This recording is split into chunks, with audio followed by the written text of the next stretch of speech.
Caps for sale.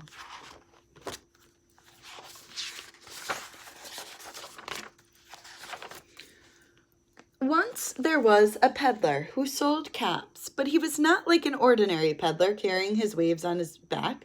He carried them on top of his head. First he had on his own checked cap, then a bunch of gray caps, then a bunch of brown caps, a bunch of blue caps, and on the very top a bunch of red caps. He walked up and down the streets holding himself very straight so as not to upset his caps. He went along and he called, "Caps, caps for sale, 50 cents a cap." One morning he couldn't sell any caps. He walked up the street and he walked down the street calling, "Caps, caps for sale, 50 cents a cap."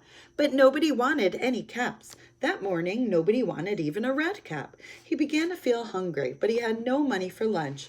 "I think I'll go for a walk in the country." And he walked out of town, slowly, slowly, so as not to upset his caps. He walked for a long time until he came to a big tree. "That's a nice place for a rest," thought he, and he sat down very slowly under the tree. And I leaned back little by little against the tree trunk so as not to disturb the caps on his head. Then he put up his hand to feel if they were straight. First his own checked cap, then the gray caps, then the brown caps, the blue caps, the red caps on the very top. They were all there, so he went to sleep for a long time. When he woke up, he was refreshed and rested. Something looks different about this peddler's head. But before standing up, he felt his head to make sure his caps were in the right place. All he felt was his own checked cap. Uh-oh. So he looked to the right of him, no caps. He looked to the left of him, no caps. He looked to the back of him, no caps. He looked behind the tree, still no caps. Then he looked up into the tree, and do you know what he saw? On every tree branch sat a monkey. And on every monkey there was a gray or a brown or a blue or a red cap.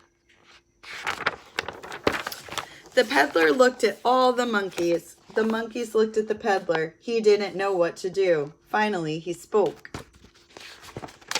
"You monkeys, you," he said, shaking a finger at them, "you give me back my caps." But the monkeys only shook their fingers and said, "Tss, tss, tss, tss." This made the peddler angry, so he shook both his hands at them and said, "You monkeys, you give me back my caps." But the monkey only shook their hands back at him and said, "Tss, tss, tss."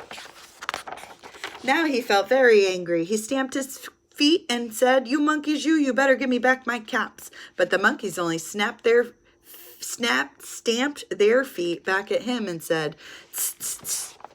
By this time, the peddler was really very, very angry. He stamped both his feet and shouted, "You monkeys, you give me back my caps."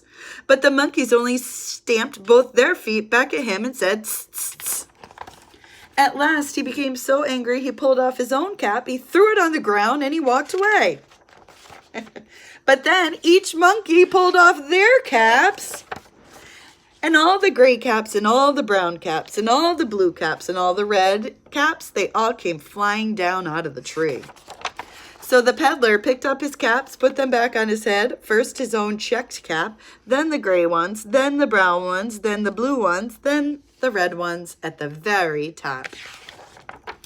And slowly he walked back to the town calling, "Caps, caps for sale, 50 cents a cap."